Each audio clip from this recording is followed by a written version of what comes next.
बिस्मिल्लाहिर्रहमानिर्रहीम। Programme top story के साथ मैं हूं आपका मेजबान आसिम अमीन।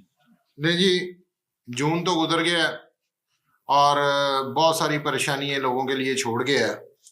अब एक नहीं दो पाकिस्तान, अफसराने बाला के लिए छूट और गरीब आदमी के लिए टैक्स लगा दिया गया है।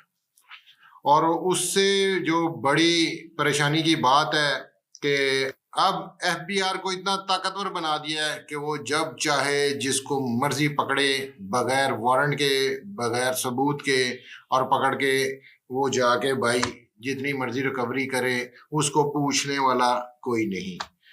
इस पे ताजर बरादरी ने बहुत सारा एहतजाज किया, जिन्होंने कहा कि जी 37AA नामंजूर।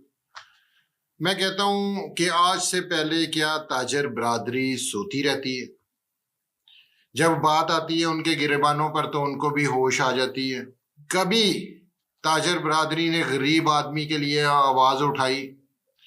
देखें, चैम्बर ऑफ कॉमर्स बना एक प्लेटफॉर्म इसलिए कि जिसमें तमाम तर ताजर जो उनसे है वो उस प्लेटफॉर्म पे अपनी नुमाइंदगी करें, अपनी आवाज को बुलंद करें।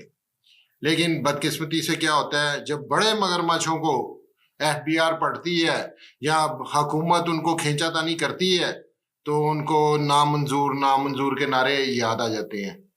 गरीब के लिए तो कोई नहीं बोलता कि पेट्रोल महंगा हो गया, हम उस पर आवाज़ बुलंद करें। कोई आटा, चीनी, घी महंगा हो गया तब आवाज़ बुलंद करें। जब इनकी बड़ी बड़ी फैक्ट्रियों पे जब हाथ डलता है तो फिर इनको नामंजूर नामंजूर के नारे जो हैं वो याद आ जाते हैं।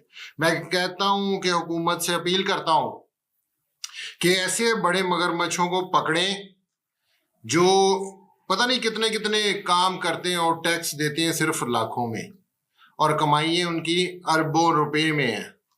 इनको पकड़ें और गरीब आदमी को रिलीफ दें। दुनिया में हमेशा ऐसे होता है, लेकिन यहाँ बदकिस्मती है कि गरीब टैक्स देता है, अमीर आदमी को छूट मिल जाती है। वो कोई ना कोई सिफारिश डला लेता है या कोई ना कोई रिश्वत का ऐसा निज़ाम चला लेता है जिससे वो हमेशा बच जाता है। तो मैं हुकूमत से अपील करूंगा कि खुदारा आप टैक्स लें। मैं ये नहीं कहता कि आप टैक्स ना लें, लेकिन जिन बड़े मगरमच्छों से टैक्स लेना चाहिए आप उनसे टैक्स नहीं लेते।